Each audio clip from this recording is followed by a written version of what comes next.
Bonjour Guy Berenbaum. Bonjour tout le monde. Vous êtes 18 millions de Français sur Facebook et vous le savez maintenant, il faut vous méfier des photos que vous y déposez parce qu'un jour elles pourraient être utilisées contre vous, n'est-ce pas Guy? Ouais, voilà une affaire très importante dont on saura en novembre quand elle va être jugée au Québec et elle pourrait avoir des conséquences chez nous. Alors Guy, expliquez-nous les circonstances dans lesquelles donc une Québécoise s'est piégée toute seule sur Facebook. Ouais, l'an dernier, l'histoire de Nathalie Blanchard a fait le tour du monde. Cette Québécoise était en congé maladie depuis février 2008 pour une grave dépression.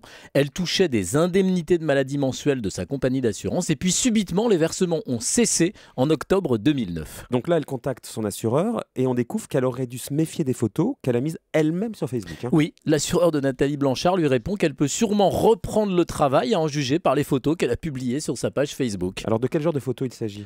Certaines photos avaient été prises dans un bar pendant un spectacle de Chip 'n Dale, vous savez, oui, ces garçons un peu déshabillés. Oui, on voit ce Et que c'est, ouais. voilà, et d'autres lors des vacances au soleil. Pour l'assureur, ces photos prouvaient que Nathalie Blanchard n'était plus en dépression et qu'il n'avait donc plus de raison de lui payer des indemnités de maladie. Alors elle a réagi comment cette Nathalie? Choquée, elle explique alors que son médecin lui avait conseillé de se changer les idées, c'est ça. Surtout, elle ne comprend pas comment l'assureur a pu avoir accès à ses photos sur Facebook puisque son profil était seulement accessible à ses amis. Alors elle est naïve ou elle a oublié que des photos peuvent être copiées, sans compter que la délation, ça existe. Et elle a donc pris un avocat et dans le procès, dont la date sera fixée au mois prochain, elle réclame le paiement de ses indemnités de maladie en fait. Alors pour son avocat, des photos sur Facebook ne peuvent pas permettre de juger de l'état psychologique d'une personne.